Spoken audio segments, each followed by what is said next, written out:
and welcome to episode 121 of More Than Dice. I'm Gonzo. Everybody's coming back right now. And Kathy is not back yet. She's finally getting the rest of her stuff. But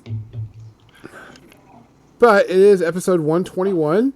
Today we're going to be doing some hobbying and talking about how to use green stuff, aka gap filling material, which is technically I'm using a gray and brown. Neatite.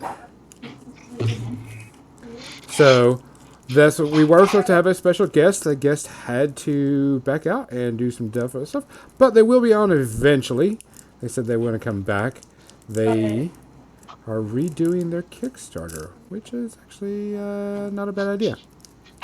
Yeah, if you get enough feedback to redo a Kickstarter, you should redo the Kickstarter. Yeah. So today I'm going to work on finishing up this last bit of Warp Gate for somebody. And then I'm going to also do some gap filling on my Guyver unit. Guyver! And have Kathy teach me how to do this properly without screwing it up. Because there's not much gap filling that has to be done, just certain spots. The arms and the waist. And I've never really used it enough to, make this, because I actually want this model to turn out pretty dang cool. And that's Kathy. Yeah, that's Kathy. She's late, like usual. I'm late. You weren't here when we said introduce ourselves, so I introduced you. So no one introduced themselves as Kathy? No, not this time. Well then. Well, that was Gonzo. Over there. There's a story. We need more people on the podcast. That was like my family Zoom call earlier where you get that high. Gotta fix something. But like I said, we were supposed to have someone coming on, but they weren't able to. So what did I do with my tape? I'm blaming you, John. We're flying by the seat of our pants. So we're gonna be doing some, like I said, Cassie's gonna be doing some. Very tasty. What's that? What happened to my tape?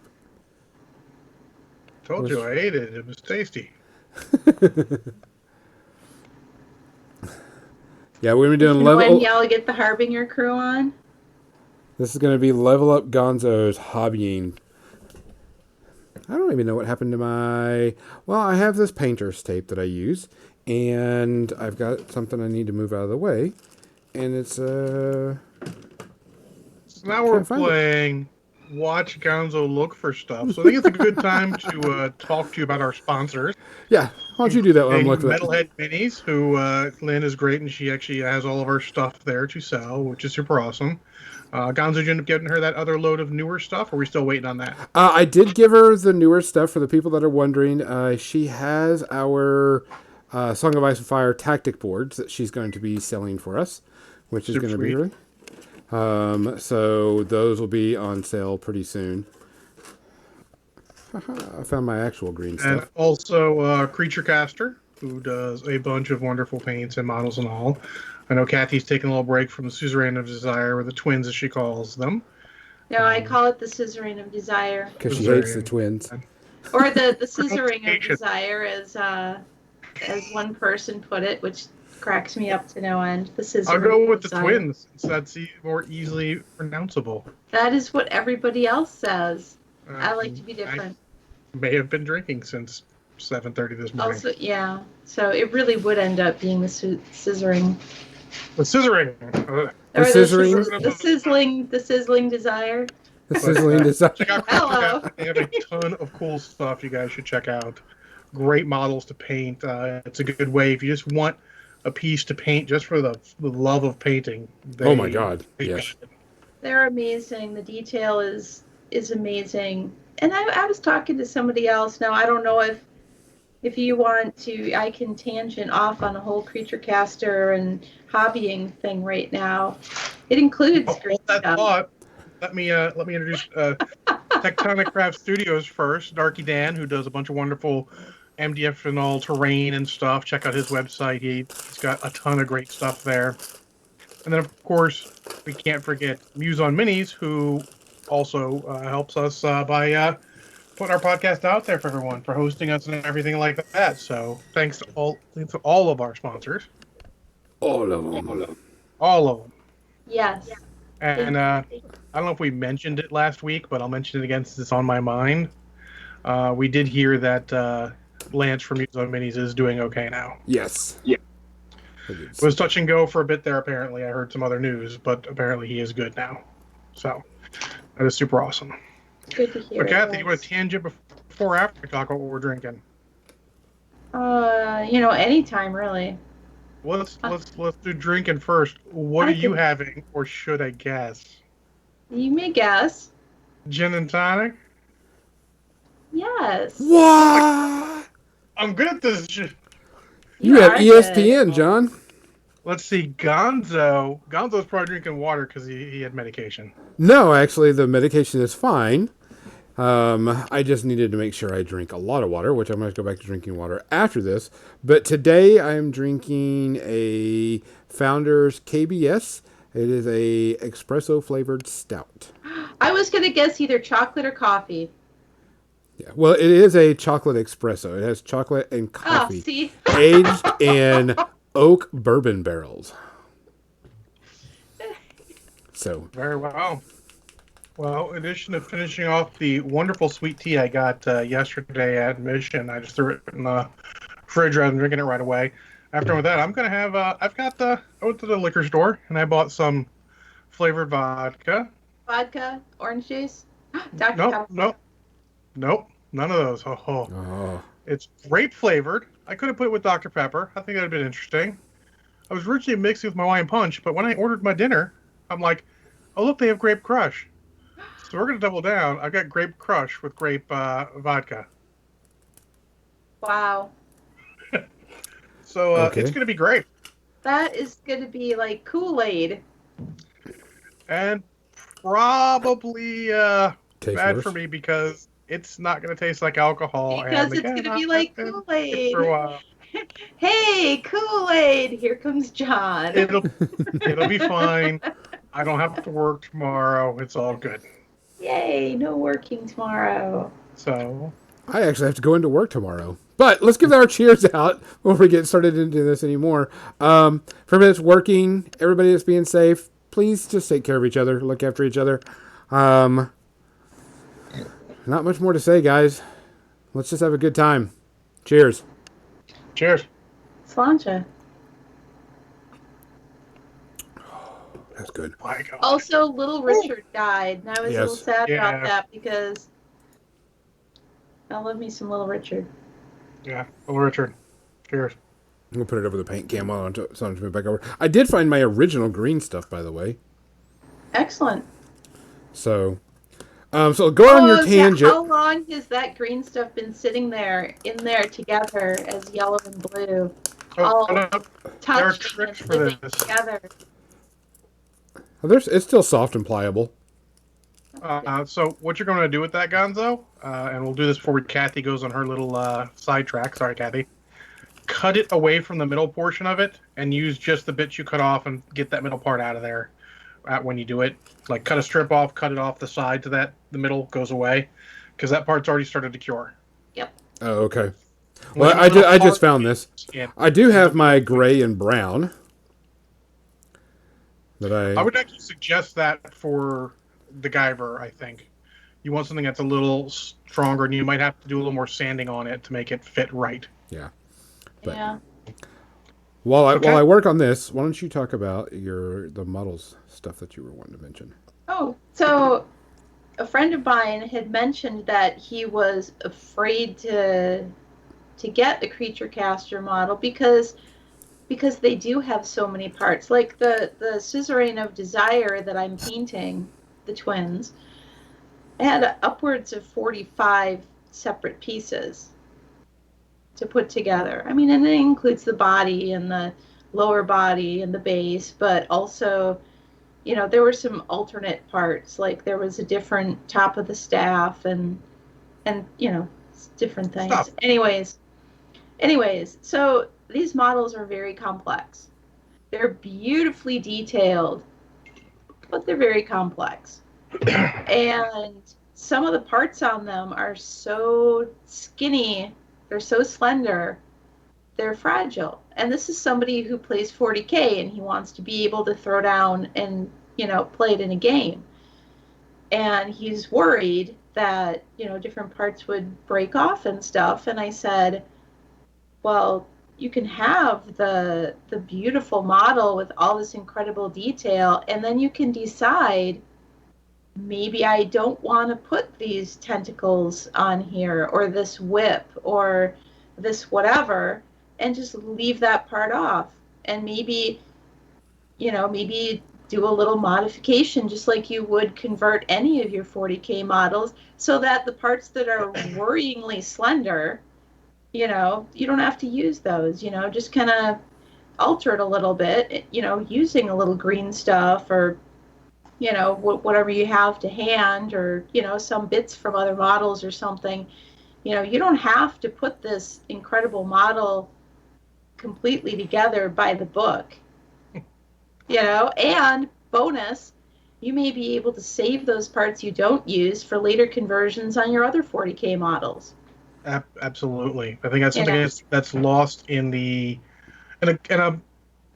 several games that are a lot more stock than I guess models in 40K or Age of Sigmar / Fantasy have ever been. There's always been huge conversion potential, but a lot of the newer games, models are very stock. It's like, I don't need to convert anything because the model is what it is. Yeah. Or there's usually rules that say you can't convert it because it has to be blah, blah, blah.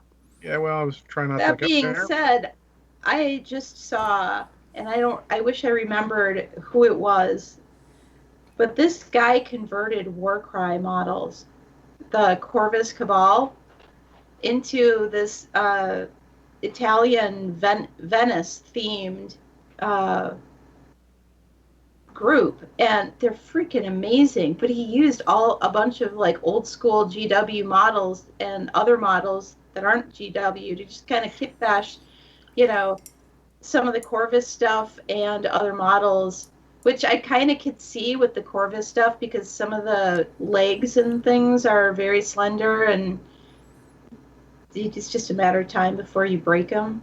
But these looked incredible. They were really fun conversions. Legionnaire says he saw those models too. They really were incredible. And that just shows you what you can do with some of these stock models that you don't think of being able to convert them. It's just that in order to convert them, you have to think differently than we did with the old, Space Marines, where it was easy to just, I leave off this arm and I add this other arm, or I just chop it off at the forearm and add this other, forearm or tentacle or whatever. It's just a different approach. Absolutely. So. And that stuff being out there, and actually, honestly, social media more than anything will help with all that stuff, because now you see those models and people easily get inspired. And I hope you guys are getting inspired. I hope you're not getting overwhelmed, like, oh, I could never do anything like that. Yeah, none of us could when we started. You don't start off good at something. You gotta work at it. Things like that amaze me, and this goes back to when I first started painting minis, and when I first discovered Cool Mini or Not, I wasn't the person who said, I'm just going to throw my brushes away and quit. I was the person who said, I need to figure out how they did that. That's what I want to do. I'm aspiring to be like that, and that's always how I've tried to think of it. I see a cool conversion like this guy's, and I'm like, that gives me ideas. Mm-hmm. I see my friend Pascal was doing a tutorial on how to paint tattoos, and as I was watching this was on Twitch, and I'm watching this, and I'm like, this makes me want to do tattoos amongst other freehand. So I immediately primed this elf bust that I've been working on my stream this last couple of weeks, so that I can do tattoos and I can do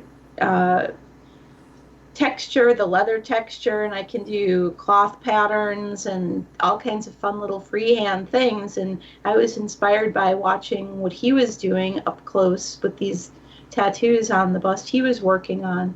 So I try to look at other people's stuff, and instead of say, oh, I could never do that, just try and figure out how the hell they did it so that I can maybe imitate it. And Yeah. by doing so, learn some things so that I can then create my own original things. Yeah, I had a guy contact me, local guy, acquaintance, who was like, I need to get in with the painting group because I really don't know how to paint and I need to learn. I'm like, dude, you're an old GW guy. Get your white dwarfs out. Read the articles they have on painting. I mean, most of us looked at the pictures and passed on. Those articles are gold. They tell you how to do it, and then you do what I do. And I just took some of those painting techniques, and I'd be like, well, if he did blue like that, I bet you could do purple similarly. Mm-hmm. So you go and you start to apply some of those techniques to other colors, and you learn sometimes it doesn't work, but that's part of the whole thing. Yeah. Don't let it discourage you. Get inspired instead. Try stuff. You can't jump into something and expect to be immediately good at this. I mean, Yeah. it's not gonna And happen. Well, and oftentimes, I'm sorry, Gonzo, what did you want to say? Well, I know that some people that one of the things that people are worried about is I'm going to mess up this miniature, and this miniature is I'm going to waste this money on a miniature, and I'm like, go buy a bunch of D&D Reaper miniatures, models. Raper models. Practice on something inexpensive. Yes, because there are Don't worry about it, because all of us have models that had less than par paint schemes on them, and you know what? When you're on the table, you don't really notice. You might notice a little bit. Your opponent's like, "Oh, cool! My opponent's got models that are painted. This is awesome. They are trying. This is gonna be a great game." Uh-huh. And if Yeah. your opponents don't do that, punch them in the dick or the appropriate part that will hurt, because that's rude. but go try techniques out on smaller models. I've test printed 3D models and went, okay, this print didn't turn out the way I liked. I guess this is now going to be a model I'm going to use to try techniques on.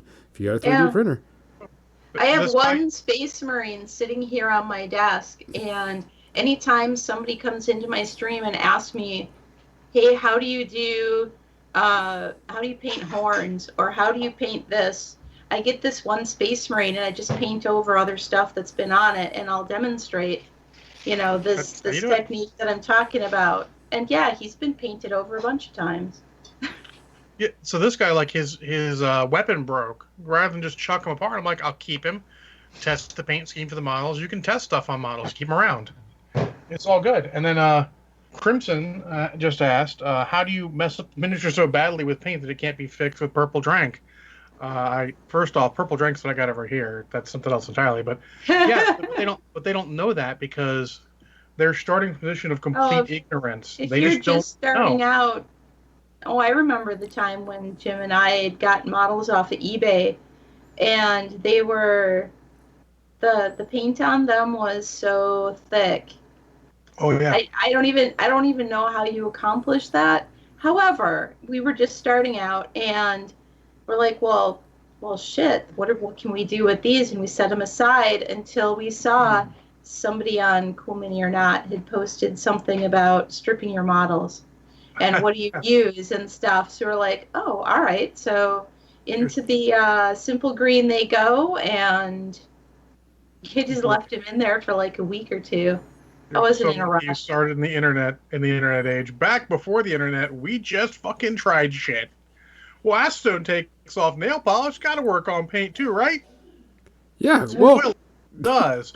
Unfortunately, it also works on the base and the arms. They were plastic back then. And I'm like, well, these arms are goopy and worthless, but you know what? I can repaint the rest of the model now. yeah. Yeah, you learn a lot with that. Trial and error. This is how things were done. We didn't just... It's not like suddenly somebody came out of the womb with all of the hobby knowledge. We all learned this shit little by little. Go look at old GW models, like studio heavy metal models that are flocked as basing. Oh yeah. Shit back then. The Now you're like, green, how quaint.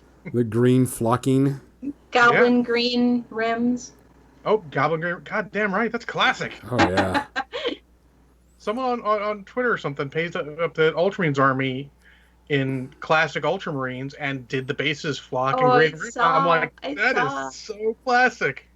Right, Weed 3? Yes. You gotta try stuff. You can't let be intimidated. The only thing you want to be intimidated are if you have a model that you can't easily replace.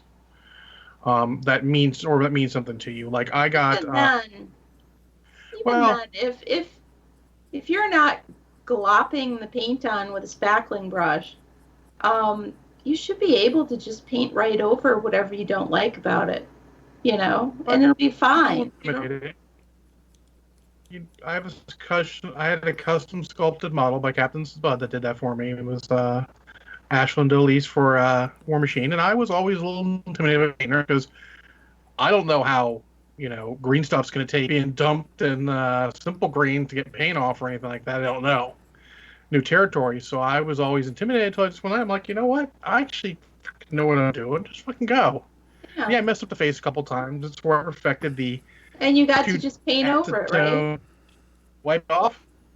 I Yeah. I actually wiped it off. Not too bad. I just got let it dry. Job's good, and go again. Yeah, I don't strip models, not unless I got them secondhand from somebody who was crazy with the primer and filled in all the details. Oh.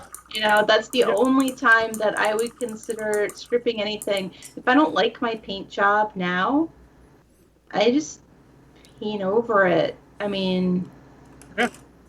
Why, save yourself some work and just paint right over it. You're not gonna destroy it by doing that.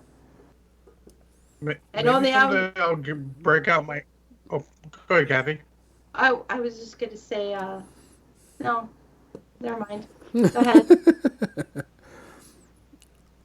Sure. John, you're cutting. Someday I'll break out my orcs for 40K and I'll take pictures of them because we got these secondhand, my ex-wife and I, and we repainted them. Painted over, did some detail and some washes, and the difference between the two of them with no paint removal is amazing. Like you can fix most things, like Kathy said. Just got to work at it a little bit. Yeah, save yourself the energy, the time, the hassle of stripping things, and just paint over the thing. Yeah, absolutely. That's there's good. Yeah. There was one time, like 3 Adepticons ago or something, I picked up some Iron Fang pikemen, and they were metal, and I was like, the paint job was bad because it was all chipped and thick, and I was like, you know what? I'm just going to acetone these. I don't care, because it would have been too much of a pain to try to paint over them because it was just all a goopy mess. But, let's just throw it in a pickle jar with acetone and let it do its thing for a few days. Yes. And please use glass for acetone. Do not use plastic. Yeah. Lesson has been learned. With Simple Green, I used Chinese food containers, the plastic ones. We would get like stacks of Chinese food containers with Simple Green and models in them, because there are those times when you need to strip stuff. Like when I got Ogre man-eaters off of a friend of mine who did the too much primer. I don't know what kind of paint he put on there, and then the Minwax dip. Oh yeah. So the Minwax dip, you just got to strip. Yeah, and that was a big thing for a while too, wasn't it? Oh yeah. Like it was the thing. Though you know who actually told me I should take it seriously as a technique, and you're going to be surprised, Kathy. Dave Taylor. He's like, don't discount it, John. I'm like, just because it's easy doesn't mean it's not a valid technique. I'm like, all right, Dave, you're right. It can. I don't like it, but you're right. It can be effective for fast army paint. Yeah, because actually, Army Painter sells a dip, don't they? What's that? I was saying, doesn't Army Painter sell a dip? I think I have one of them in my closet. Possibly, but at this point, don't you just use Agrax Earthshade? Yeah, some people do. Better control, and you can use different tones in different places. Good lord. Yeah. And Wave 3 Legionnaire says yes to the dip. They both, apparently they do sell it. So it's like that. It's Radion has Minwax the Tomb Kings. They're actually the perfect thing to use that Oh on. yeah. With yeah, all 'cause that's that what you deep end up detail. doing anyways. I mean, I always painted my bone a lot more, I don't know, in depth than that, and it still didn't take long. Yeah. Bone was one of Well, the few things I've learned how to paint pretty well, I felt. I mean, the thing with the dip, just like with the washes, is you can, once it's all dry and stuff, you can go back over it and dry brush a little bit of a highlight on it. Mm-hmm. Or little stuff like I would do, like you told me for my. I got sick of waiting to get this guy's cockpit to be a totally different shade of blue. He's not going to show up super well in this. So instead, I just took the cockpit and I gloss varnished it after I was done. So it's got sort of glossy sheen when the rest of the model doesn't. So that'll, Yeah. if you put some light on it, it'll stand out. I'm pretty sure. Where's light? Light. Yep, it's shiny. Spray Same. detail and dip when you're doing hundreds of skeletons. Yeah. I dry brushed and washed and then dry brushed hundreds of skeletons. Which is similar, yeah. So to be fair, back when I did it, Minwaxing wasn't really a thing. Minwax, I'm not working with my wood floor here, boy. I'm working on these finely detailed Citadel models. Son, I say son. I say I don't believe Minwaxing is a proper technique there, boy. All right, I need to stop drinking, but I'm not going to. I mean, hell. I don't even remember when washes came out. Shit. Oh my god, Yeah. the Citadel washes. Loved them. The first ones. And then when they changed where they were making them, they smelled like animals crawled in there and died. They also changed what they were. They went from washes to inks, Yes. and then back to washes. And the inks were totally different. Does So different Gonzo need to add water? It seems dry. It's brown stuff. It's brown stuff. It's Neatite. It's so it's so terrible when you say brown stuff. I'm so sorry. Oh, I had a whole stream session that was sponsored by the color brown. Look, I know about your stream sessions. I've jumped in a couple of times. Shit get crazy. So yeah, no water needs to be added to that. It just needs to be No. mixed. It was a little dry, so I just wet my fingers is all I did. Oh, Yeah, that's what I absolutely. do when I mix it. I always keep a bottle cap with water next to where I'm working, so I can dip my fingers or my tools in it. Yeah, that's my cleaner of the paint water. Yeah. And I got both a thing of little water, and then I've also even got all sorts of other stuff around. I got some fully diluted water, whatever. There's my thing up. Where's my thing of water?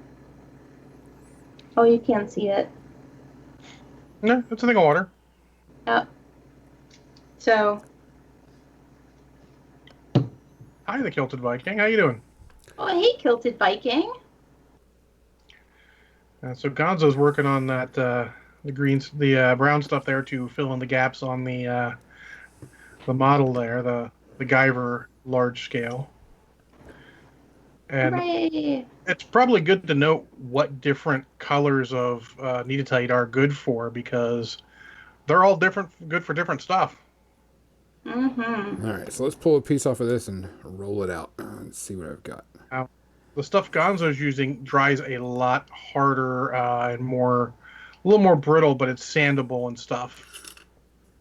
So Yeah, not as rubbery as green stuff. Yeah, you know what I miss? I miss the white and blue stuff that GW replaced the green stuff with for a while. I never That got does to have try its that. uses. It's not as generally useful as green stuff, but there are some times when it is exactly what you want, because it's so much softer. It's much better, I think, for pure gap filling. Less so for sculpting. You can't really sculpt too well with it, but it fills gaps like a fucking champ.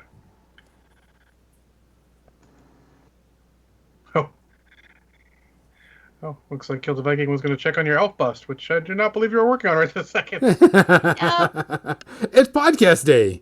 Of There course not. she is. Handmade hair. But Tuesday I'll be working on the elf bust again. Tonight we're just talking about hobbying. Right now we're talking about filling in gaps and putty and stuff like that. And there's a lot of ways to fill in gaps. I've actually had people say they just take white glue and fill in gaps with white glue. Oh, I actually did that on the Scissoring of Desire. Oh, that's kind of cool. I never thought about using white glue. Yeah. I mean, there's some shrinkage with it, so you might have to do it a few times. It's not good for cleaning big gaps, but for tiny seams and stuff, it works great. It could also be good as a basic layer, and then you put the green stuff over that, so you're not wasting copious amounts of green stuff, and fill the basic, then green stuff over it, so that you've got something better to work with, like you do a couple details here or there. Also, everyone, if you're doing a lot of this stuff, you should be looking at Squadron putty. The white, it's like white and basically toothpastey. It's gap filler. It is really good at filling gaps. That's what it's made for, like plastic model kits. And Gonzo, you should really be using a Sculpey tool, not a file for that. I don't have a Sculpey tool, so I'm using the edge of this file. What? Oh, you might as well use a nail. Yeah, or a knife. Because the point of your file is going to be eternally screwed after this. Oh, I don't care about I don't. Oh, well, if you don't care, that's fine. No, not these If you pieces. don't care, then we don't care. No. Yeah, just trying to. That may be help. the first time I've Just lived trying to help. Yep. Yeah, don't care about these Can't believe you files. don't I've had have a these files Sculpey- how do you not forever. have a Sculpey tool? Because I usually don't do gap filling. I didn't know about dissolving sprue and Tamiya plastic glue and making a paste. I like that idea. That's I an have just interesting learned something new. I do use a little bit of that, like when I'm doing the Marvel models or any all plastic models.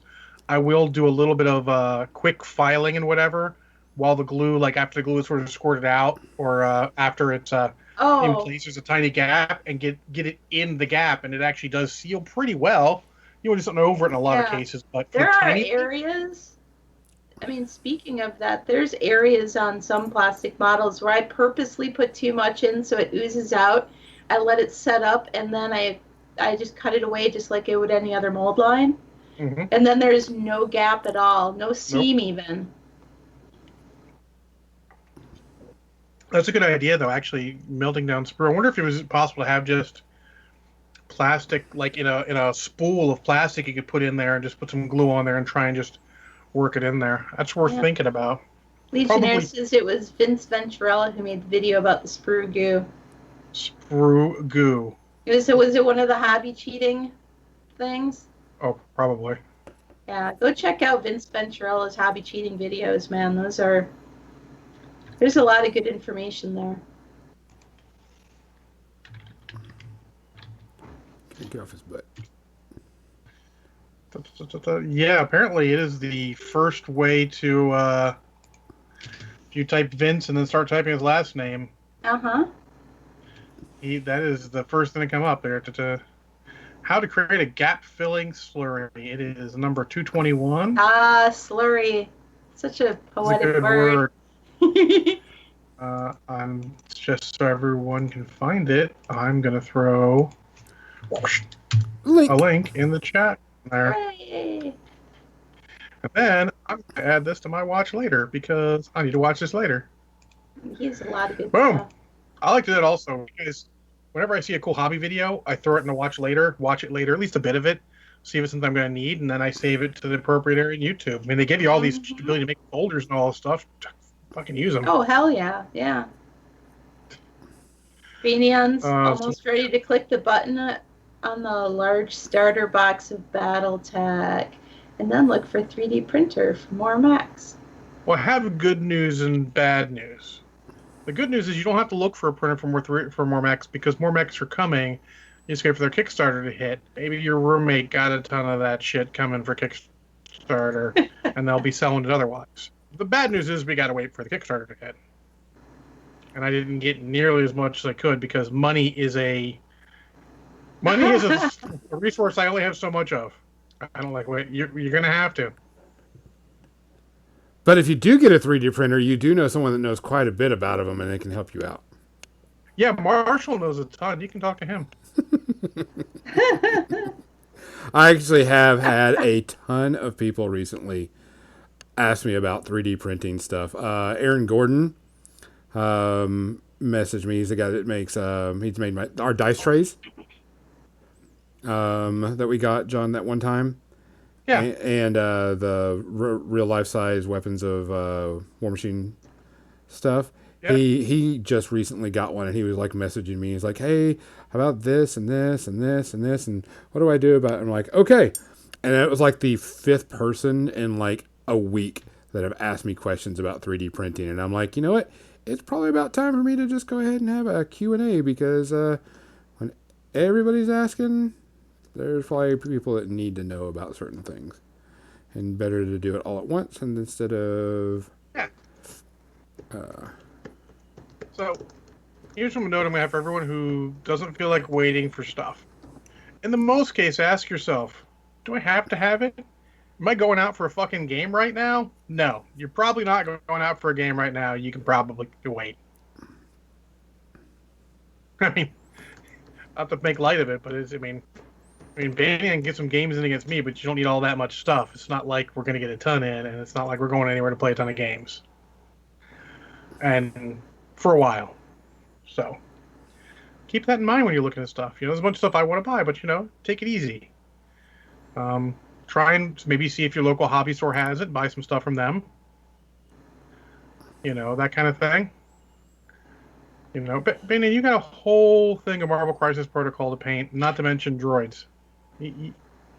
Buy the starter, buy the one BattleTech box, get your models, then you got some X to paint up if you want to change a pace.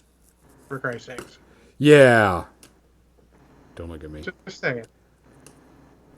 Depends on what you want. I painted up 2 models. I'm enjoying them. Just since I showed the other one off, this one still needs a little more work, but there's the other one. It's sort of like the one mech I'm playing in MechWarrior Online, actually. It's a Wolverine. So, but yeah, you can wait for stuff right now. I mean, you want a full work company with dropship. No, you don't. You don't need that yet. Good stuff to do. What did you do, Gonzo? I dropped my putty on the ground. That's no bueno. Just don't roll over it. Or let the dog eat it. I don't think it's good. I mean, I don't think it's terrible, but I don't think it's good. Well, poop. Hold on a second. Kilted Viking wants all the Mad Cats. No. Well, poop. Don't know where it went. Well, I mean, at least he called him a Mad Cat. Just means he's not a filthy clanner, so that's okay. Now, if he were to call them a Timberwolf, then I know his true loyalties, and then we You go sure perfect. it's not stuck to your pants? I looked at my pants, couldn't see it. Hold on. No, yeah, but Banyan's also right. He says they're legit nice models and good palette cleansers after working on trying to get motivation to actually paint. Absolutely. They're great palette cleansers, why I'm doing them over here. Half the Zemo to finish? Was that? Just paint him hot pink. Yeah, absolutely. Hot pink. I can help you with that. You know I think. what? Do some polka dots too. Shake it up a bit. It's not like it has to be like the card art. I mean, mine What? art. You can paint them however you want for that. Whatever colors you want. Okay. Got it. Yeah, Wave 3 says uses resin printer to make a Dune Strider part to make swapping weapons easier instead of buying another model I don't need. That is the greatest use for them because, if you can make a part to make your model more useful, that's great. Because you weren't going to buy that second model because you don't need it. So the designer, the company's not losing out on anything. You're just getting extra value out of their model already because you've got a 3D printer.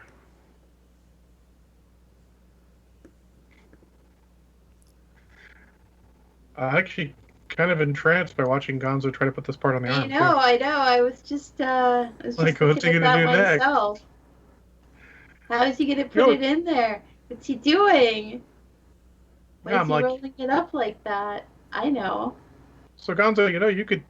I'm gonna say this instead of using the file all the time. Why don't you use your hobby knife because you can use the back as a non-sharp, larger thing. It's almost like a ghetto Sculpey tool.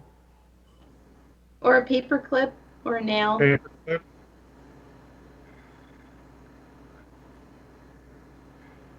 Or just my own nail. I mean, That's you could. I mean, you can, but it's not advised. So, proper way of putting it in there, you would want a Sculpey tool. I mean, you don't need the whole big set of all the rubber stuff and all the different heads. You just need a standard flat blade side and a little sort Round, of. flat one. Oh, that's the best tool ever. If you need one tool, this is the one tool you need for working with that stuff. That's the one tool right there. One tool to rule them all.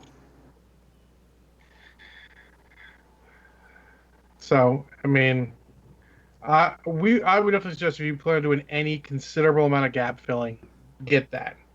It's like if you're going to do any considerable amount of pinning, get a Dremel. It's just one of those tools you just need to. It is in my list of must-have tools. It's a very useful tool. I enjoy the crap out of it. So here's a tip, Banyan, waiting for the glue to give up the ghost and have a part flap. Just drop it on the floor and see which part breaks off, and then you'll know. I actually do not suggest that necessarily. What do you mean? Gonzo, also, since you're having problems with the putty sticking to your file, just put your tip of your file in some water before you put it in there. Yeah. It'll help it not stick to it. Yeah, that's what I do with my finger.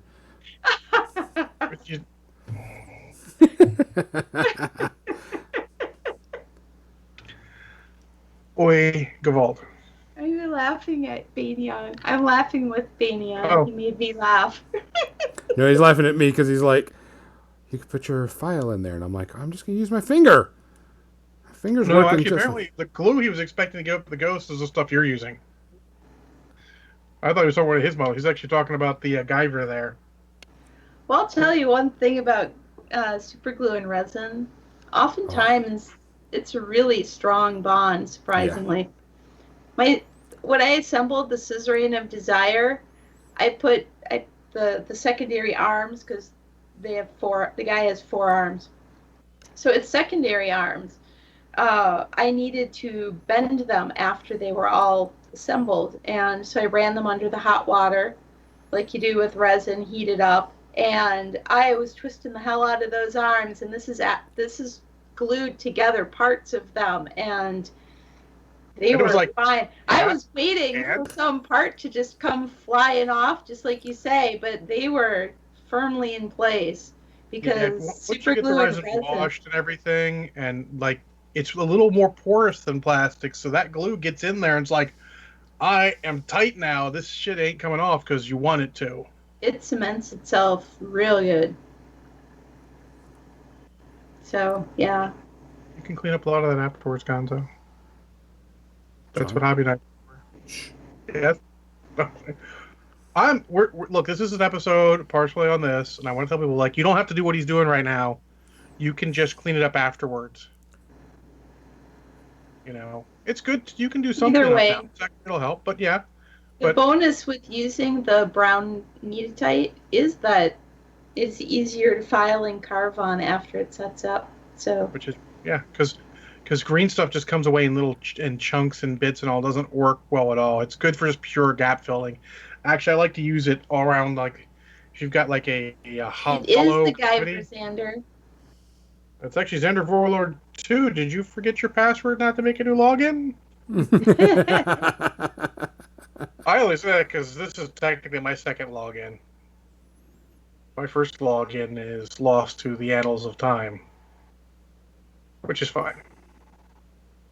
I no longer do go for that whole online identity thing. Dude, where have I been? You know, I may not have noticed. Was it a while ago? I may not have noticed. My apologies. Okay, I just didn't notice since watching. Okay, that's just a John. Also, I may have noticed, and I may have been drinking since 7:30 in the morning. So, I'm gonna use that as an excuse as long as I can. Well, you've got a whole nother hour, almost. I mean, I'm about halfway done with my grape. Maybe halfway done with my grape stuff. It's pretty good. Is it like grape Kool-Aid? It really fucking is. Ooh. You get all that sugar hit You don't notice any of the alcohol until afterwards. It is kind of hypnotic watching somebody do this, though. Yeah. All right. So That's it. The next time I have to fill gaps, I'm doing it on stream. Oh yeah. absolutely, you can learn a lot by watching. Like, what is it? Oh, look what they're doing there. You know, Look how he's fucking it up. I wasn't gonna say that. I'm pretty sure that's not the case. No, not that you weren't going to say that. I mean, I'm pretty sure you're not fucking it up. I mean, the gap appears to be full. Mission accomplished by that banner behind you. So, Yeah. quick, someone get me the appropriate picture of mission accomplished for Gonzo. You know, it's not like everything has one way to do it. There are multiple ways to do things. Thumbs up. That's 2 of them. And honestly, it's not like Gonzo's doing it wrong. I just feel like he could do it more right. More right. I said to my people at work all the time, look, you weren't wrong, but you could be more right. You know, as far as I'm concerned, you got the job done right, but there's things you could do that are next level. That's always the thing. You know, it's like painting a model. Did you get paint on all of it? That step further. Yep. You know, you got paint on all the model. Looks good. Job's a good one. Could you have done more? Sure, you could have. But did you want to? No? Okay, who cares? Didn't want to spend the time on it? Fine. That's fine. I prefer to spend a little more time, which is fine too. And maybe I don't spend all model done. Yeah. Maybe I don't even spend as much time as other people would spend on a model. No. I mean, I look at this and think about how long I was hobby streaking just to get the starter box plus 2 other models of Marvel Crisis Protocol done. And people are like, wow, it took you that long? I'm like, yeah, well, I don't have marathon painting sessions or anything like that. And had a good time doing it. You know, didn't get frustrated much at all. Had a lot of good learning and enjoyment out of it. Who says I'm doing it wrong? I was not doing it as fast as you like. And that's okay. I mean, like I tell people when they post on Hobby Streak, like, oh, I didn't get much done today. Look, slow progress is still progress. It don't matter. It's a journey from point A to point B. You were on the way. Keep going. And some days you get a lot done in a half an hour, and other days, you don't. Some days you're like, I'm like, damn, look at this, man. I feel like I've been doing this for 10 minutes. You look up like, it's been 30 minutes. How did I only get this done? And other days you're like, I did all this stuff. It's only been 10 minutes. Well, let's keep going. Yeah. Oh, Captain Izzy says, like a situation today, the amount of effort is above my pay grade. But if they want to pay me... That is a catch-22, Captain Mizzy. Because they want to see that you're willing to do the work to do... it's catch-22 for everyone, because you don't want them to just take advantage of you, because you don't. And they want to see people take the initiative and do more, but aren't necessarily guaranteed to pay you for more. Working in the United States, it's wonderful.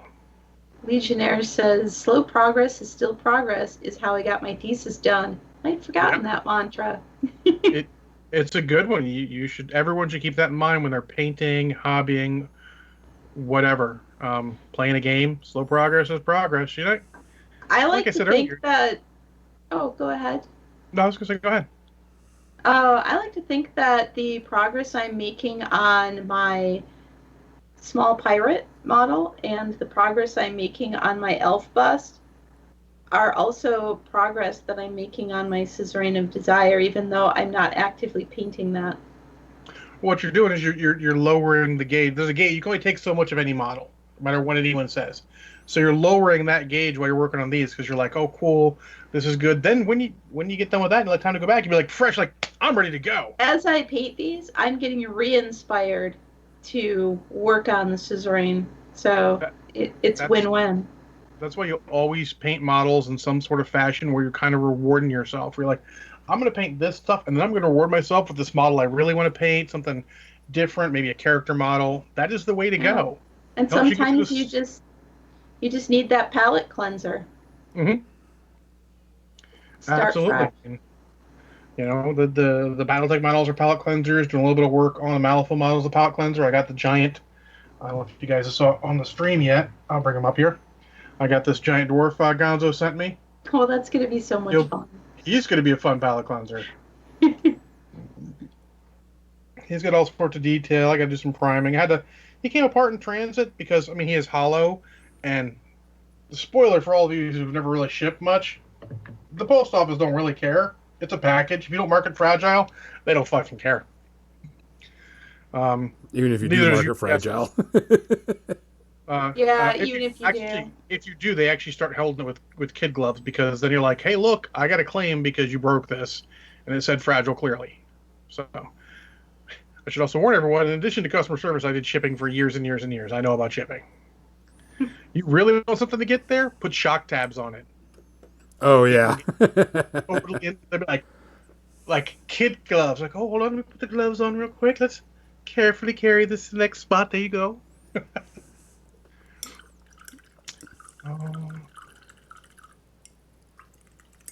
So when are you going to work on the little gates? Because I know that you were pretty excited to try those out, Kathy. They will join the queue Of how many? because once the elf is done, I'm going to return to the suzerain. And once the suzerain is done, I'm going to paint on my Artisan Guild fish person. It's the angler fish person, which is awesome. But I may do the gates and the fish person kind of at the same time. So Gates and fish person. Fish person sounds super cool.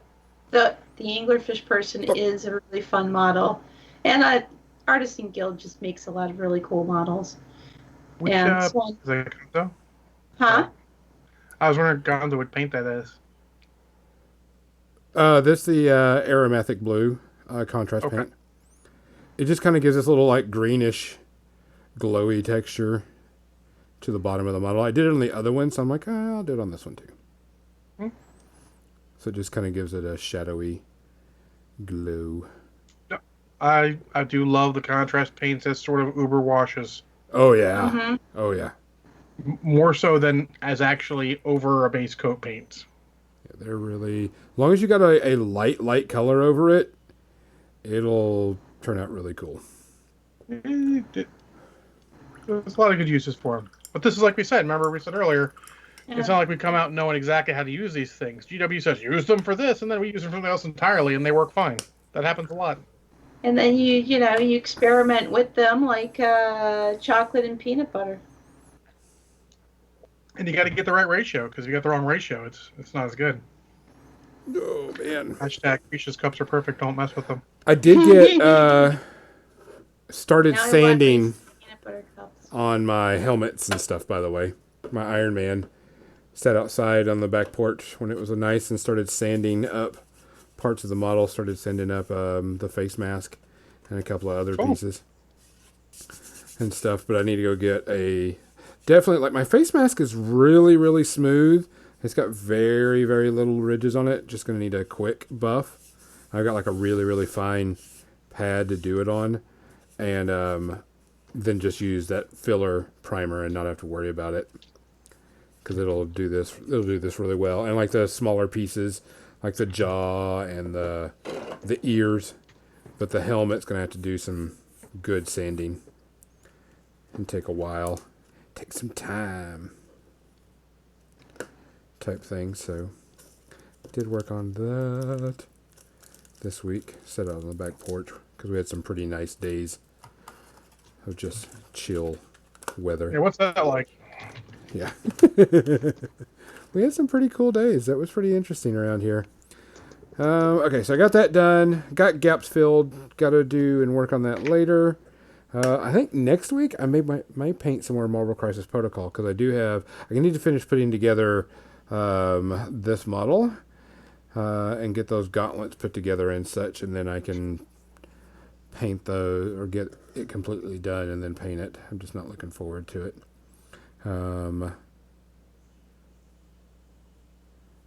So other than that, what time is it, by the way? We've been babbling for quite a while. Oh, yeah. 8:55. 7:55. No, 8:55. 5 minutes to the hour.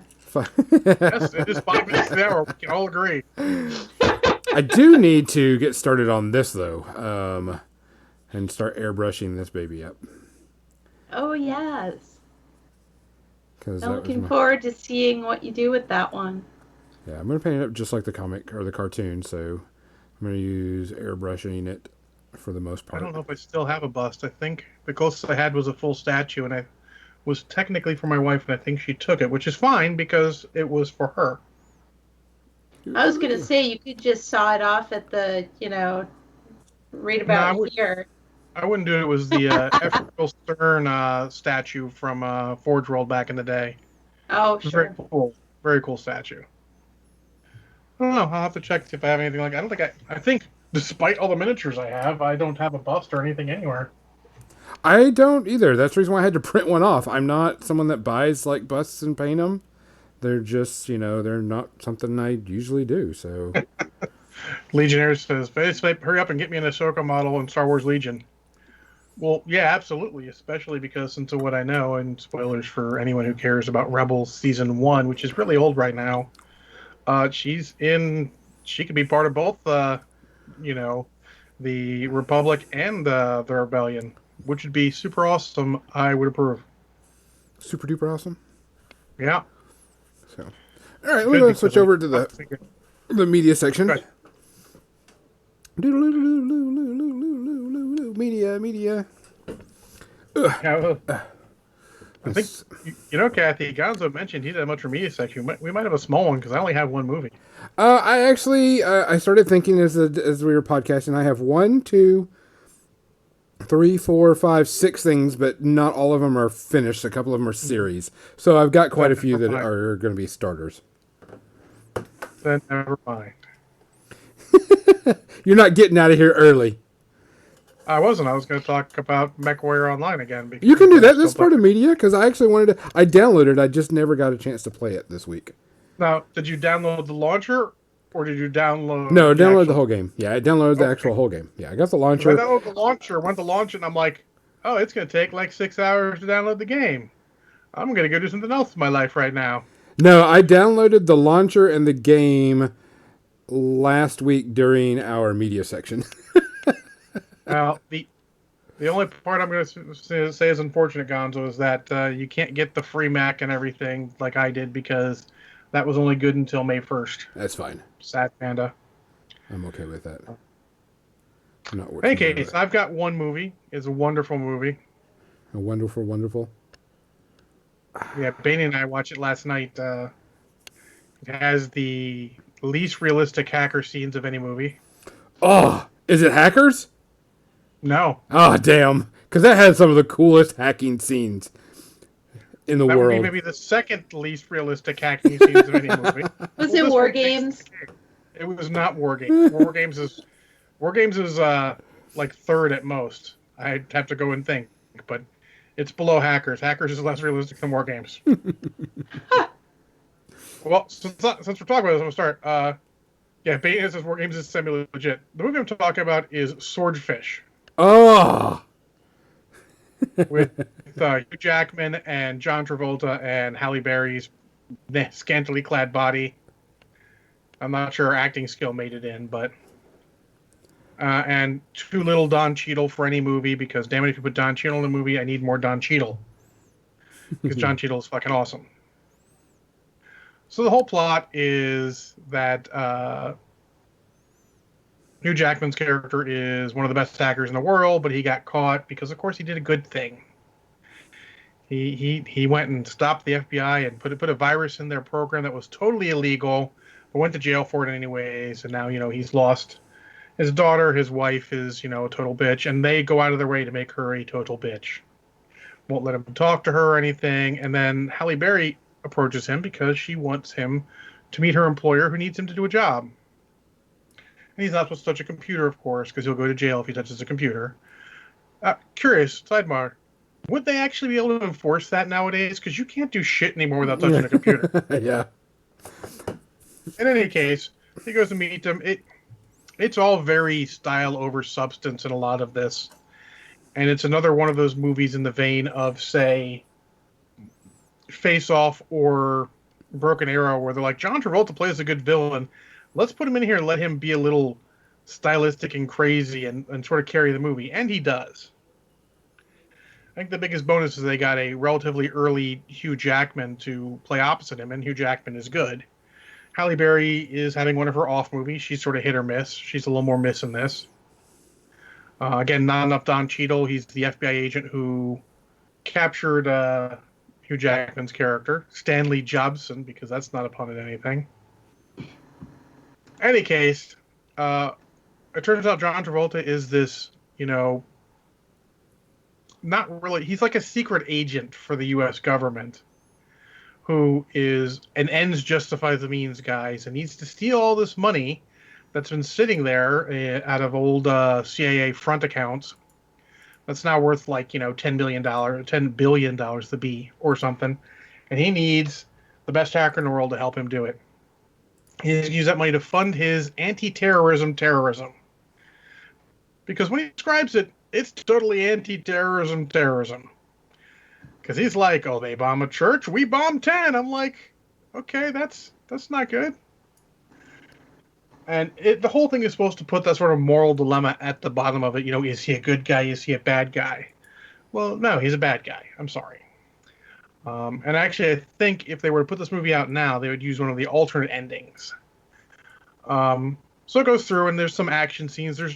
On the good side, it does not have Hugh Jackman's character really do anything that's outside the possible realm of an action movie for a hacker. He doesn't fire a single gun. He doesn't really get in a fist fight with anyone. He elbows a guy from surprise and pushes a guy over. That's the most of his physical combat. Tackles a guy, I guess. The only thing is he fires a rocket launcher once. So that's kind of cool. The action scenes are pretty well done.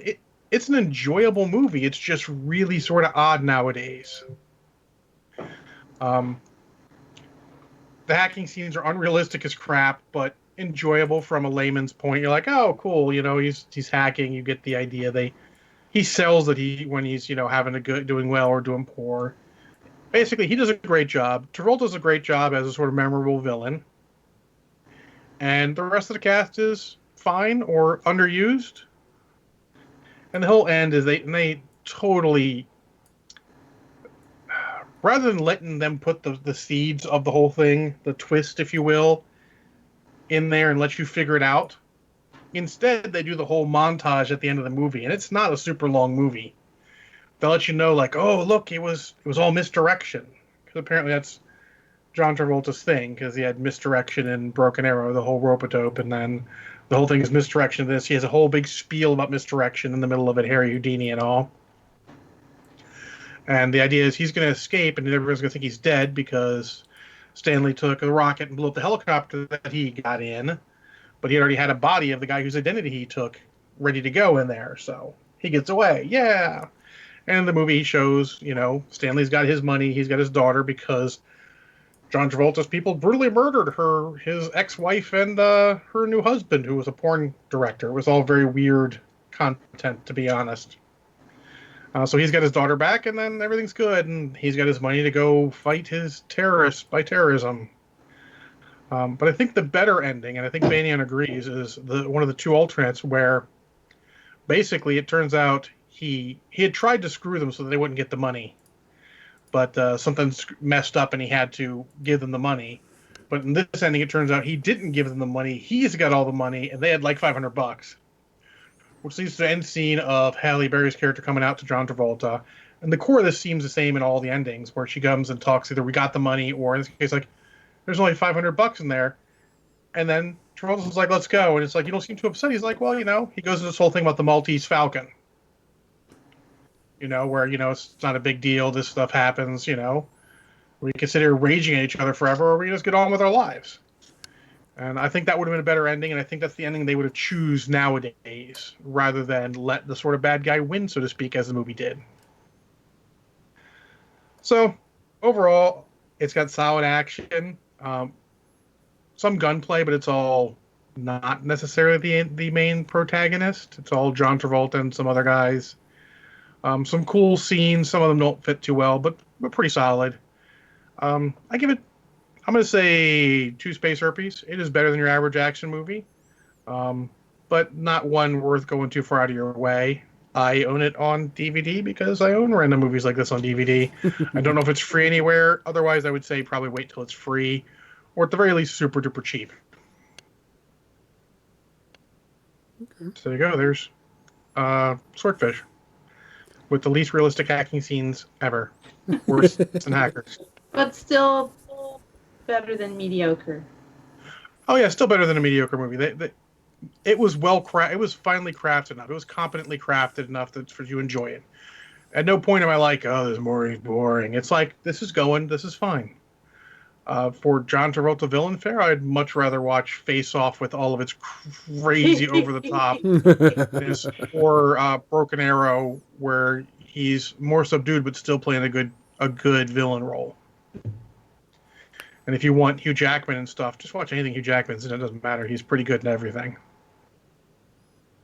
So, Kathy, you want to go and let Gonzo finish everything out at the end, more or less? I don't really have anything. My sad thing is I went to watch Murder In, the French series, and MHC Choice, the streaming platform that it's on, no longer had it as a free thing. So I have to get a subscription there, and then I can watch Murder In and all the other international shows that I like, which I haven't done yet. I hear you actually watched part of a spree of a certain old sitcom. Oh, there was a Facts of Life marathon on, and so I was watching that today.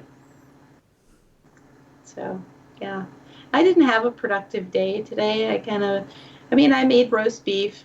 It was That's good. productive. You know, but really, other than that and my morning exercise, I just I did do Dutch flashcards while I was watching Facts of Life, so maybe it was a little productive. Fair enough. But still, Facts of Life. Facts of Life.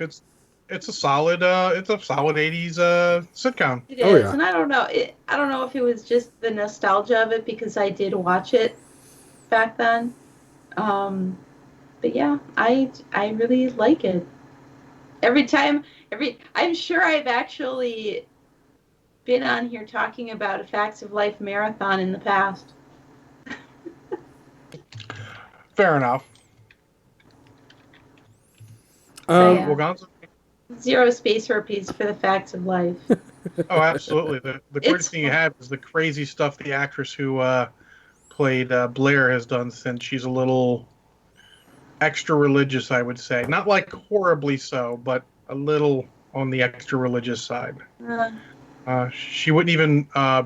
there was like an episode about one of the girls losing their virginity, and she wouldn't even be involved with it, which is her choice. And I appreciate someone standing up for their beliefs, but maybe a little extra religious. So let's go with something I watched, and I watched it and binged it all the way through. And it was a reality show called Win the Wilderness. And it's a BBC show where they take 6 couples and they compete to win an Alaskan homestead. And I'm like, okay. It's all filmed in Alaska. So I was like, oh, this will be good to watch. I mean, you got some, good scenery and, so on and so forth. And what it is these 6 couples do small competitions. And each day, week, whatever it was, a couple got chosen to go to the homestead and spend the night there so the couple could see if they wanted to give their homestead to them. And they make them do things like, okay, you got to skin an animal because you're going to have to skin an animal if you decide to live here in Alaska. You got to clear brush. You got to chop down trees. You got to, keep I'd like up the to homestead. participate in this. Watch it on Netflix. It was actually really, really cool. I actually enjoyed it. Alaskan, frontier stuff is kind of neat to me. It's interesting. I thought it was interesting that it was only BBC couples. The BBC was doing it, and of course it's all people from the UK. So after it was all over, I did some research and background on what happened after. But what it was is they chose, they're going to choose one couple, and the couple gets the key to their homestead on this mountain. A huge log cabin, 2-story, really nice. Where in Alaska? I can't remember exactly. But it is definitely, because they actually talked to the guy, and he spent like 16 days walking in Alaska to get the place that he wanted. But it's got its own airstrip, so on and so forth. What's it called? It's got its own airstrip. Yeah, its own little strip of Reality kinda land. went out the door. Yeah. Osage Mountain, and they use people that live in Alaska that are there. They're like, okay, you've got to learn how to fish, and can you do these certain things? And those people report back to the owners and say, well, these people did really, really good. They work together, blah blah blah, and they let certain couples go every week. And eventually they get down to 4 couples, and those 3 couples, and then they decide between them, and then they break it down to 2 and then to 1. And it was interesting to see some of this stuff. And they were like constantly goes, you think you've got Alaska figured out, and then a bear eats your face. You know what I mean? You just can't, you can't let your guard down here. And, they talked about the bear traps and the bear stuff and all this other thing. And like this one lady was like, oh, I want to live here. It's going to be so awesome. And they're like, have you ever shot a gun? No. And she like shoots like a little 22 rifle, and she like freaks out over it. And I'm like, maybe this isn't the place for you. Maybe not. But it's a little competition, and of course somebody wins the house and the grounds and all that. And the people that were living there for like 30 years, they give them the keys, and legally everything happens.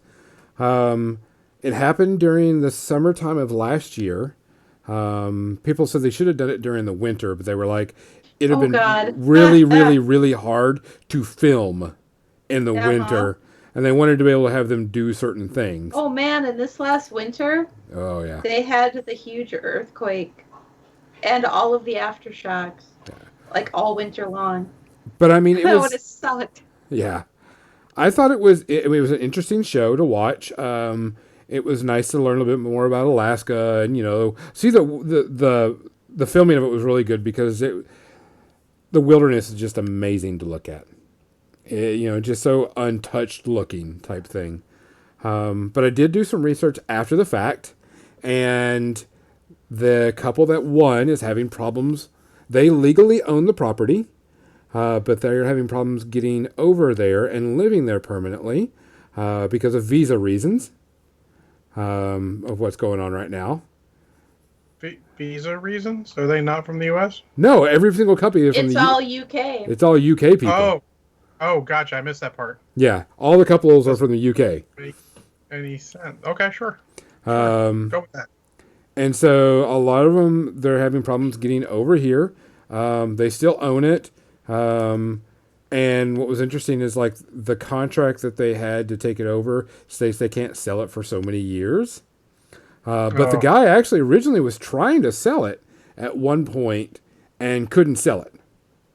And I guess what it is, the company, the BBC came in and says, hey, why don't we do a competition? And they probably offered him so much money to do the competition to transfer it over to someone else. But there was like some of that. There's some of the issues they're having trying to get over here. The guy's trying to sell his business and make, because he's got to have a job here, and the job that this couple had can't be done over here. And so there's just like a bunch of different things that there's a lot of problems after they won the competition. Which kind of sucks, but it was a gorgeous show to watch. I really liked learning about that stuff and seeing that stuff. And it's only like 8 or so episodes long, so it's not long or whatever.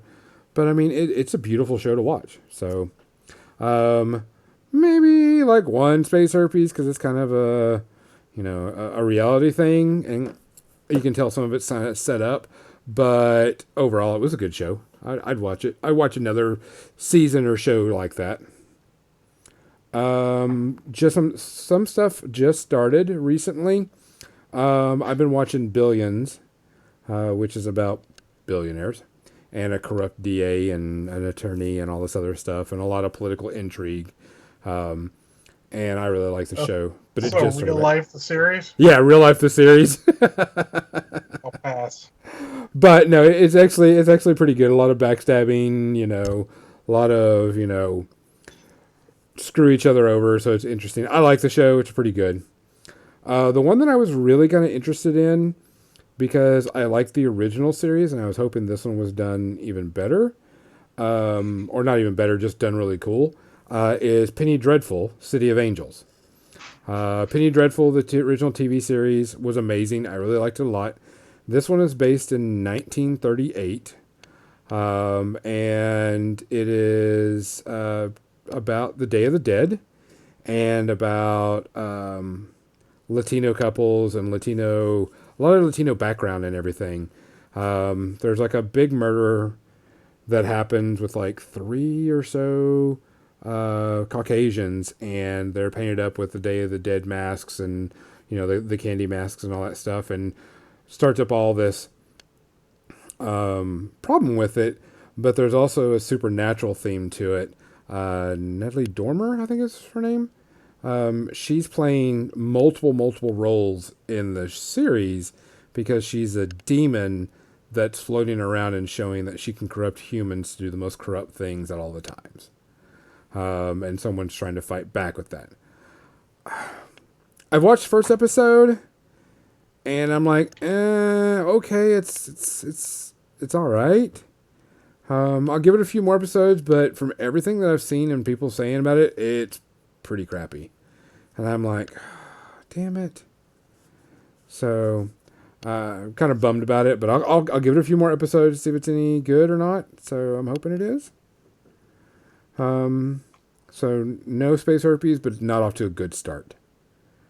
And then I finished Dark Phoenix. I only watched about half of it last week. Finished watching it this week, and this sucked. The Dark- reaction was the best. That made me sigh. Like, I know what that means. Okay, Dark Phoenix saga was really cool to me. I remember as a kid, I owned the comics and everything about it. I really liked it. Thought it was a really cool story, really awesome, so on and so forth.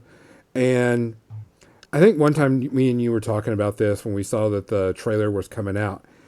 I didn't give a damn about any of the characters because none of the actors really didn't They've care. had too many characters for multiple movies now. Yeah. I just didn't care. Phoenix didn't care for her. Everybody else I really just didn't care for. There was a very cool Nightcrawler scene. I wish they would have kept all the people playing their own parts from the very beginning. You would have had a better feel for everybody, but there was a lot of problems. Because they started off as adults Yeah. and then got older, so they really passed it right now. Yeah. It would have been a lot better, but the story wasn't that great either. It was just slapped together. Let's just have a whole bunch of Marvel characters from all those shows show up and we'll see what we can do, and hopefully it holds together. It seemed like, X-Men, or whatever they called the last one, Part 2, where you're like, it's just not good. It wasn't. I mean, was it horrendous? No. Was it bad? Yeah. I'm talking like, over the meh rating. So I'm talking like 3.5 type thing to 4. There was only one. I mean, I'm a huge Nightcrawler fan. For anybody knows, he's my favorite Marvel superhero of all time. Love that character to death. Love everything about him. And they did a scene with Nightcrawler where he, gets pissed and starts whooping ass. And I was like, no, that was cool. I've been waiting to see something like that. But I mean, it was one thing out of the whole movie that I was happy about. I feel like the X-Men deserve a TV series instead, because you need to be able to get deeper into them to really do them justice, because there's so many characters you got to work with. I only think like a Disney Plus series or multiple would be the only way of getting through it. That's not a bad idea, because if you think about it, the X-Men, they're broad. I mean, you have so many different mutants that you could pull from. Which X-Men team are you going to pull from? The Yeah, original, exactly. which is I mean, Iceman, and that one, or will you and pull you can do from? concurrent stuff where you get older actors to play the original X-Men in their adulthood. Yeah, And then you could do movies of the young, or just start off the movies and then have the series come afterwards, them having aged. I like the original concept of X-Men First Class and every progressive movie sort of going to the next decade or so and following the X-Men, but it was never enough about it. It was all about Xavier and fucking Magneto every single time, and that's fine to a point. yeah. Get to the point where we have all these characters, it can't just be about those two and their ideological differences. It has to be about the rest of the people. Yeah, it just wasn't. It wasn't good at all, and I was not happy with it. I was pretty bummed. I didn't have high expectations anyway because everybody said it was ass to begin with, but I was just like, man, you could have done so much better with this. Like I said, I didn't even care about any of the characters. I didn't care about any of Honestly, the I don't think Dark actors. Phoenix is a storyline you want to do if you can't set it up right, and they didn't set it up right. No, They did tiniest bit of, just like the last time, they did the tiniest bit of setup where they show something like, oh, maybe there's more to her, and then they just said, let's go all in. It should have been a trilogy, and you set up the tiny setup in the first one, then you have a movie to do some setup bits here or there, and then you go all in on the third movie. yeah, and that's what it felt like. That this was supposed to be the end game of X-Men, and it was more like, okay. It's more like the last stand of X-Men. Yeah, it just wasn't good. I really hope, because there's rumors they're going to reboot the X-Men. They need to. You have to. You have to just reboot the X-Men, and you just have to reboot it from the very beginning and do it as like a TV show and do like multiple seasons with one class of X-Men, and like some of them drop out and you can bring in new X-Men into the team type thing. You could do that. Let's be honest. How many movies did they do actual X-Men movies? Well, you got 7 movies, something like that. Yeah, and none of them. And how many of them are legitimately good? 3 or 4 if you're being nice. Yeah, but I mean, it just was not. That's 50%. That's no bueno. This is definitely a pass. Like I said, I'm talking like 3.5 to 4. It just was not good at all. Yeah. And my last one, then you can go with your Mech Warrior, is I rented Bad Boys for Life, which is the sequel of all the Bad Boys, where Will Smith and both of them are Martin Lawrence. Martin Lawrence. Both of them are old and trying to, they're on their last leg. And there was no fucking reason to make this movie. Not one damn reason to make this movie. Because they could have... of course, it comes down to the money. We all know that. That's the reason why they do it. But there was really... You could have made something else with those two. The original Bad Boy movies were great. Blow them up action, had some good lines, They were decent for the time. For the time, they were decent. Were they? The time. Be honest. So everyone says Bad Boys 2 is the better of them, but doesn't hold up to Lethal Weapon. Well, I'm talking about we're talking about the Bad Boys. Little. Yeah. I'm just talking about Bad Boys. But I mean, this one, they tried to play up the we're getting old and we can't do stuff like we used to and blah blah blah and throw some plot twists. And there was a couple of chuckles in between it because that's that's what they're supposed to have. I did like that they brought back all the original characters, actors That's for always them. They brought back all the original actors, especially Joey Pants in it. do what? Joey Pants in it. Yeah, everybody is in here. And there's only like one shocker scene that made me went, oh fuck. And there was a couple of chuckles, but I mean, really, it hits the meh type rating of 2.5 because I mean, there was so much more that you could have done with this. But you could have done was just go, hey, that was then. Let's not even worry about it. And they even set it up for a sequel, and I'm like, oh, really? How So are it you gonna sounds like do it this? wasn't even as good as Lethal Weapon 4. It was just a meh.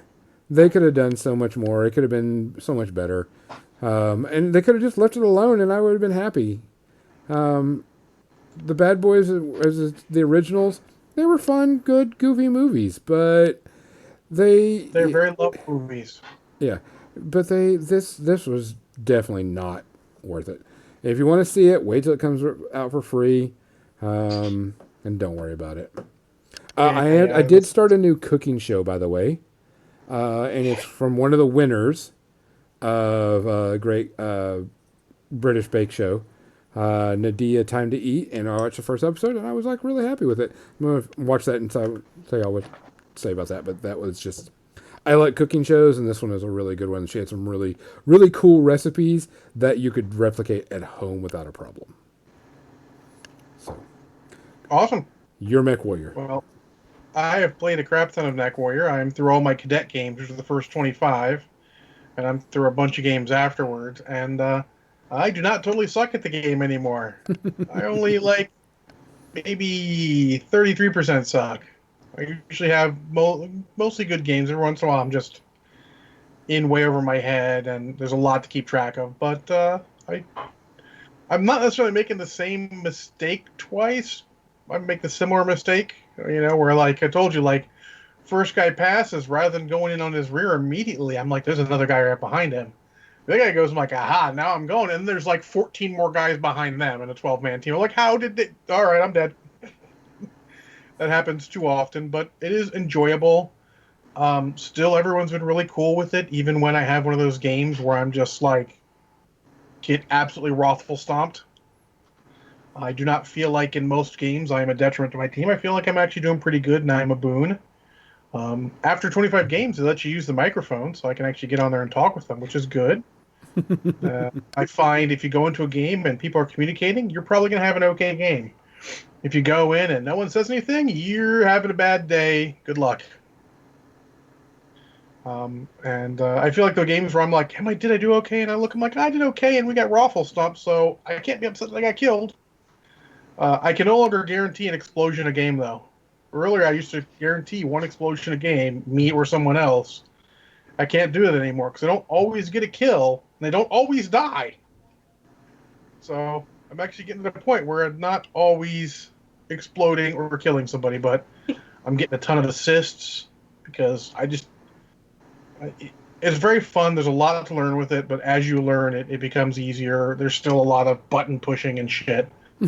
But button mashing. and there's a lot of opinions on what you should and shouldn't do. There's a guy who's got a whole post on this is the skill tree and what you should and shouldn't do. I'm like, oh cool, let me read a little bit of this. He's like, you should not take the sensor tree at all. And I look at my main mech, the one I got for free, the Quarantine, the Wolverine. I'm like, and I've got the sensor tree all the way down to radar deprivation and stuff because I want to be able to hide and break missile locks. And in between, I want to get more information because I have an active probe in my mech. Because I wanted to be more useful, since I'm usually getting in over my head. At least people can target through me when I'm getting in over my head, and maybe they will throw some long-range missiles to help shoot the fuckers who are trying to kill me. You find your niche in it. You find what you like. I actually don't mind sitting there picking away at the enemy with weapons and just getting there's a sensor lock, somebody shoot that fucker, and all that stuff. I am enjoying the crap out of it. It has a lot of play. And Gonzo, careful, there's a potential to just go down the dark side of I could spend hours customizing my mech. Let me get just the right tweak of everything.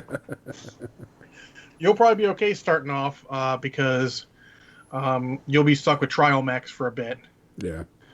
And then I was kind of upset about that. The joystick and throttle control is very poor in the game, and that you really can't use it. And I was like, that stinks. Everybody says that it's not as customizable and usable, and it's easier and better with a mouse and keyboard. I wouldn't necessarily try it with that because in any ways you need the keyboard anyways. Because you need to have so many other keys than that. I'll be honest, aside from the WASD that I use inherently, there's also the X key to stop. There's the C key because you want sometimes to go directly to face where your legs are facing. There's the F key. Sometimes your legs need to face where your torso is facing. Yep. There's the R key to start getting targets. There's the E key to bring up the communication. So you're like, hey, there's a target. Hey, come help me. There's buttons for weapon groups. There's a ton of stuff in the game, and I really feel like I don't know how you would do it with a joystick. Well, there's now see the joystick because I have a Thrustmaster joystick that lets you torso twist with the joystick, so the top of it rotates and spins. So I could push forward and turn left and right with it. So which I've used it before with another mech style game, but with this one, everybody says that it's a horrible integration, and I was like, oh, that sucks because those are great. Well, yeah, because it's not necessarily pushing forward to move forward. No, there's a lot more to it. You'll see when you play the intro. Yeah, I'll get. But yeah, I'll give you some suggestions when you play. I enjoy it. It will take a bit of learning curve for anyone who wants to try it. It is free, and honestly, you don't have to buy anything. You will probably be tempted into buying something, and if you're enjoying it, you should because that's how they keep the game going. Yeah, because I've been playing a lot of Elder Scrolls Online, and I've had the game forever. So I was like, oh, I'll give these guys some money, and I bought like an expansion pack and stuff. So yeah, I agree. If you're enjoying it and you're playing it, and you can give a little extra money to them, give it to them because that's how they get to stay open. Yeah, and there's a lot of little tricks to it and all. There's a lot of since it's a free game, it's hard to find necessarily data. You'd have to go check out some YouTube channels and all. There's some stuff like online, but it's all fan made, so it's not all exhaustive or anything because they can't afford to just spend time making all these guides and all and getting people ready because there's no inherent cost to the game. Yeah.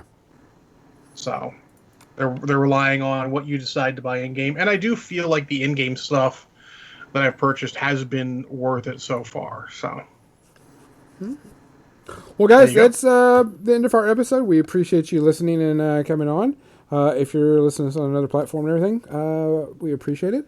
I will have 2 episodes of the new RPG Midgard, which we're still working out some bugs with Roll20 and the video and audio. So you got to give us a little slack on that. And we're trying to figure that out. Other than that, don't forget to watch Kathy Tuesday through Friday. She'll be painting again. John, you got anything you're going to be doing anytime soon?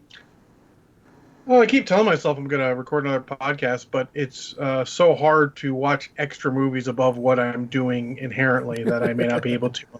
I might do one where I talk about the Transformers movies since I watched all of them recently for something else. Maybe we'll just go through that on a podcast or something. I try to, but we'll see if I can get something out. Okay. I am surprisingly still generally busy during this this crazy period. All right, guys. Take care of yourself. Watch out for each other. Have a good time. For More Than Dice, I'm Gonzo. I'm Kathy. And we're going to let the music play. I'm going to see if there's anybody we can send y'all to. While we're listening to the music, let's see if we can send you to somebody. Don't go anywhere. Something. Who are we going to raid? Something. We're going to raid. Let's raid Rainer again. He's always fun to watch. Raid and Rainer. Here we come, buddy.